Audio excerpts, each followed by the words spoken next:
cabeça pra cima. Olá, mais um momento em que estamos juntos aqui no Cabeça para Cima, para, como sempre, refletir sobre temas relevantes que informam, que orientam e que edificam a nossa vida. Muitíssimo obrigada por nos receber aí na sua casa, por ser tão carinhoso sempre com a gente e também pelas manifestações de carinho, de apreço, de aprovação pelo nosso programa, pelo nosso conteúdo, não só do Cabeça para Cima, mas de toda a programação da Rede Boas Novas de televisão. Eu falo isso para estimular você mais ainda a mandar mensagens para a gente falando sobre a nossa programação. Muito gostoso quando você manda aí pedindo, olha, eu quero ouvir aquela música no Galeria Clipe, olha, eu quero ouvir aquele tema lá no Antenados na Geral. Não concordo com o que os pastores disseram, concordo com o que os pastores disseram. Olha, fui abençoada com o tema do espaço feminino de hoje, ou muito bom, eu estava precisando ouvir sobre aquilo que vocês falaram no Cabeça para Cima e tantos outros conteúdos. O Babé Bíblia, quando a gente recebe aquela mensagem, olha, pede para a macaquinha orar por mim, e a gente pede para a macaquinha orar pelaquela criança, pelaquela mamãe, é muito gostoso, sabe por quê? Mais do que tudo, isso nos dá a certeza de estarmos cumprindo com a nossa missão. E eu tenho certeza que você, como eu, queremos mais, muito mais da Rede Boas Novas. A gente quer mais programação, a gente quer mais qualidade de sinal, a gente quer sinal HD, a gente quer a Boas Novas crescendo e cobrindo lugares onde ainda não está chegando. E é por isso mesmo, porque nós queremos mais, que mais do que nunca nós precisamos de você, que nos assiste, que acompanha conosco toda a nossa programação. Já agradecemos àqueles que já têm a visão, aqueles a quem Deus já tocou no coração e que já são semeadores de boas novas, fazem parte do grande exército de semeadores de boas novas. A vocês, nós queremos reafirmar que diariamente oramos pela vida de vocês, para que o Senhor abençoe, para que o Senhor guarde, para que Ele possa manter a boa mão dEle sobre vocês, sobre todos os seus, e para que Ele possa atender os desejos do teu coração de forma segura e segundo a vontade dEle.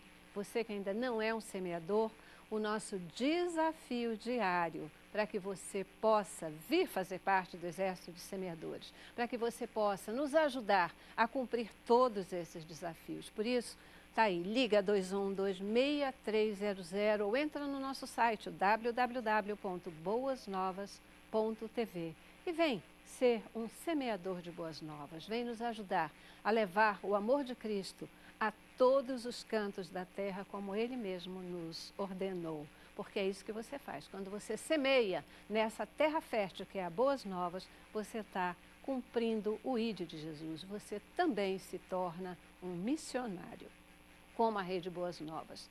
2126-300 ou www.boasnovas.tv é o endereço, ou são os endereços certos para que você se torne um semeador de boas novas, porque o Senhor deu a ordem e abençoados são os pés, são as mãos, é a vida daquele que semeia as boas novas de Cristo.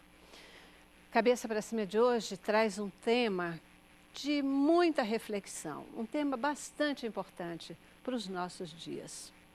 Quando a gente pensa em igreja, ou quando a gente pensa no que é, no papel de uma igreja, naturalmente, nós nos remetemos para a noiva de Cristo. Nós nos remetemos para uma agência do Reino de Deus, cuja missão é, na verdade, propagar o amor de Deus, através do ensino da Palavra de Deus, que é a Bíblia, sempre com o objetivo de abençoar e também de transformar vidas. Mas uma pergunta que a gente coloca nesse momento é: será que a igreja está conseguindo cumprir o seu papel ao longo do tempo? Na verdade, como anda a igreja do século XXI? No Cabeça para Cima de hoje, a nossa reflexão tem como tema Igreja, Estado e Sociedade. Uma boa reflexão que eu espero contar com você logo após o nosso informativo. Vivemos numa sociedade em que um número considerável de pessoas, e particularmente de líderes de opinião, desprezam, ignoram e até condenam a influência da igreja na dimensão social, cultural, política e econômica.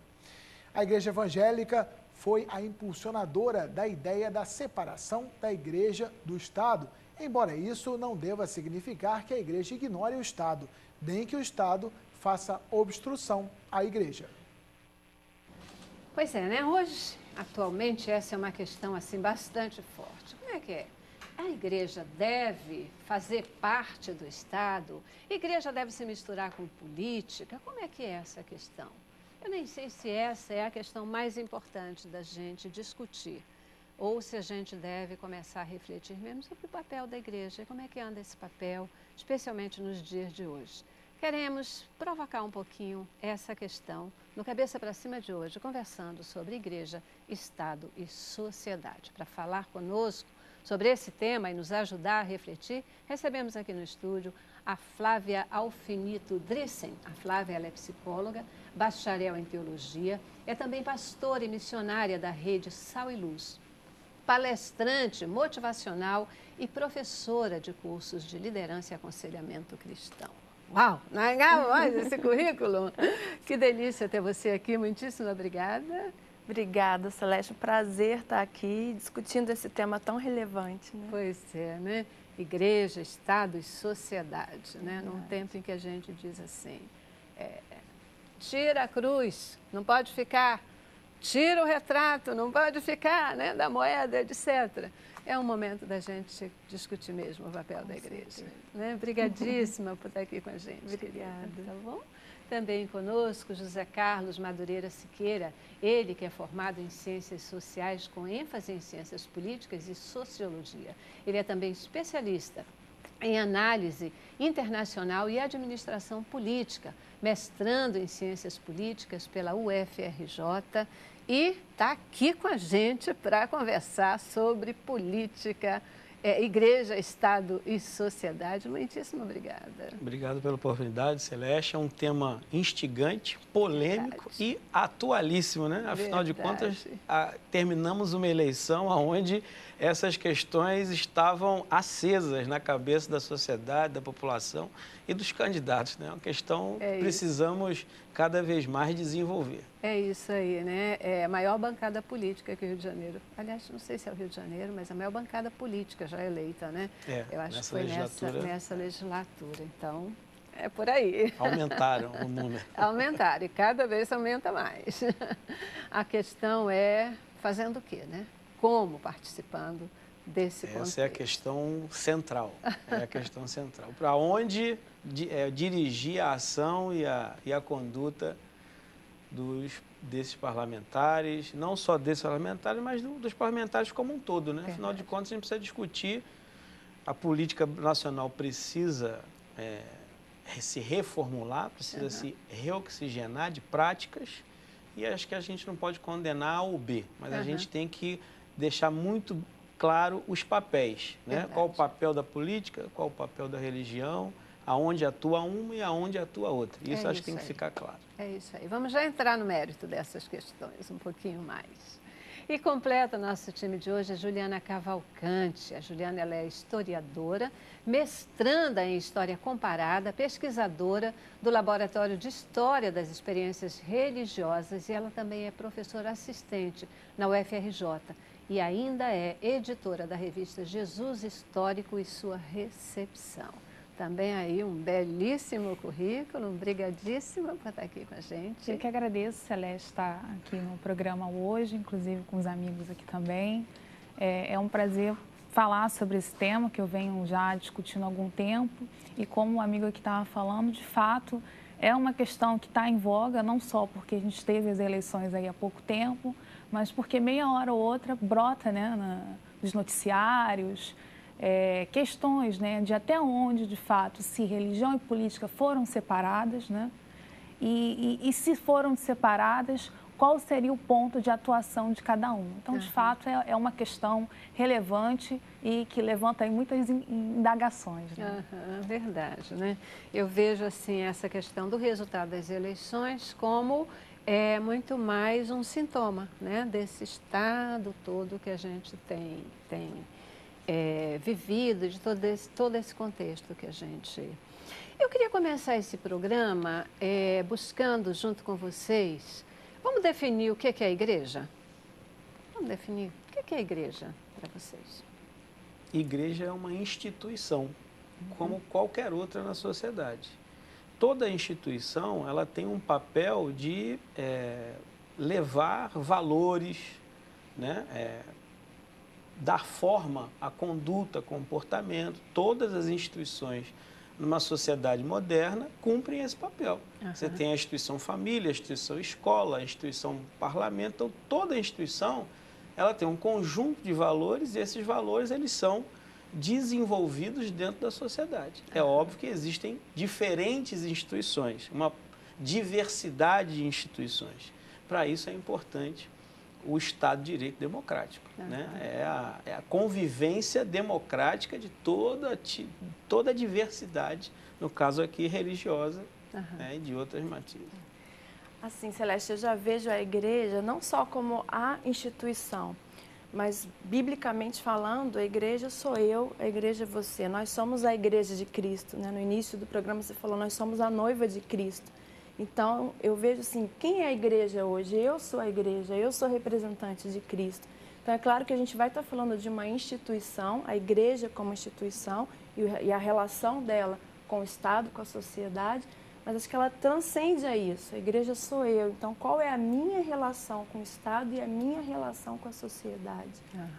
Eu já vejo a coisa numa dualidade mesmo, né? A igreja enquanto instituição, como o amigo aqui falou, que de fato ela é portadora de um discurso, de uma verdade, de uma realidade, e aí desembanca em princípios morais, éticos, né? E de outro tem também o que eu chamaria não de igreja, mas de religiosidade, né? Que aí é próprio do ser humano, né? O homem, ele é um ser político, mas ele é também um ser religioso, já diria Aristóteles. Mas esse é o grande problema, né? Porque a gente tem o século XVIII, com o movimento iluminista, ele teve a trazer a ideia de separação entre razão e religião. E muito do que é o Estado hoje moderno, né, tenta traçar esses paralelos ou essas distâncias, né? Mas, infelizmente, cai no discurso também. Será que estamos num Estado laico, mas a população é laica? Ou a população ainda mantém o mesmo discurso em que política e religião estão conjuntos, né? São uma coisa só? Então, acho que mais do que definir também igreja, é também definir o que seria Estado laico em uma sociedade laicizada. Eu acho que essa definição ela é importante, principalmente pelo seguinte: o espírito da separação igreja e Estado, a gente pode sintetizar numa palavra que é a palavra de descentralização de poder. Porque, na verdade, você tinha uma estrutura em que igreja e Estado, o poder estava todo misturado. Era uma coisa só. Então, a descentralização de poder, ela é uma das bases do Estado moderno. Tanto é que você tem hoje a divisão executivo, legislativo e judiciário. Tudo isso estava concentrado na mão de uma única figura. E essa única figura era, digamos assim, abençoada pela igreja na época. Então, o Estado moderno, ele descentraliza e separa a igreja do Estado também na dimensão justamente da administração da coisa pública.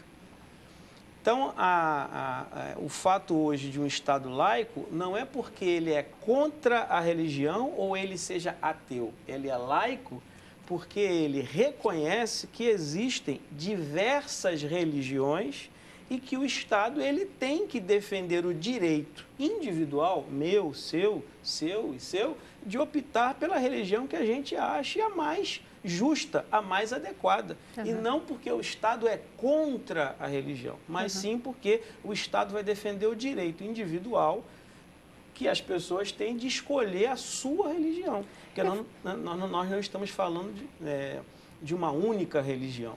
né? Nós estamos falando de uma diversidade de religiões. Então, acho que essa é o Estado, e o Estado brasileiro é um Estado laico, garantido na sua Constituição Federal, artigo 5º. Ele se diz laico, né? Não, o Estado é laico. Eu estou provocando um pouquinho essa questão dessa definição, porque eu acho que, às vezes, para mim, aí está a principal encrenca, né? Essa questão da igreja instituição e da igreja de Cristo, noiva de Cristo, etc., né? Porque, para mim, são duas coisas tão distintas e que não se confundem. Muitas vezes a gente passa até pelas nossas... quando a gente começa a falar sobre estrutura formal da instituição igreja, né? Desse ente social... como é que a gente chama? Me fugiu a palavra agora, né? Da empresa, né? Da empresa, porque toda igreja ela tem essa instituição, toda igreja formalmente instituída, ela tem, né? Uma empresa, ela é ou uma associação ou uma sei lá o quê, mas ela tem pessoa jurídica, uma pessoa jurídica, obrigada, é isso aí, a personalidade jurídica. E em cima disso ela se organiza, e em cima disso ela tem obrigações com o Estado, obrigações com normas trabalhistas, etc. E muitas vezes a gente até ouve essa história de dizer assim, não, mas igreja é igreja, não se confunde, né, com empresa, é diferente. Não sei. Tem a igreja que vai trabalhar a doutrina, que vai trabalhar os princípios, que vai trabalhar a mensagem da Bíblia, da Palavra de Deus. Eu estou falando aqui nas nossas igrejas cristãs, né, e trazendo para as nossas igrejas cristãs, que é onde a gente vai centrar muito mais a evolução do nosso raciocínio, é uma coisa. E aquela instituição, a pessoa jurídica ali criada, ela tem que seguir normas, etc. E ela não tem como se desvincular das regras vigentes, legais, etc., né? E é preciso que isso fique claro, até para a gente entender que as normas estão aí estabelecidas. Daí a minha provocação. Mas eu queria também, considerando já essa conceituação que a gente fez, desenvolver com vocês uma outra história. A gente fala tanto nessa questão, Estado laico, Estado laico, Estado laico, Estado não laico. O que é essa história de o Estado ser laico ou não ser laico? Por que ele deveria ou não deveria ser laico? É também uma questão que eu gostaria de ouvir a opinião de vocês, mas logo depois do nosso já primeiro intervalo, que eu já tenho aqui para ele, tá bom? Vamos lá. Cabeça pra cima.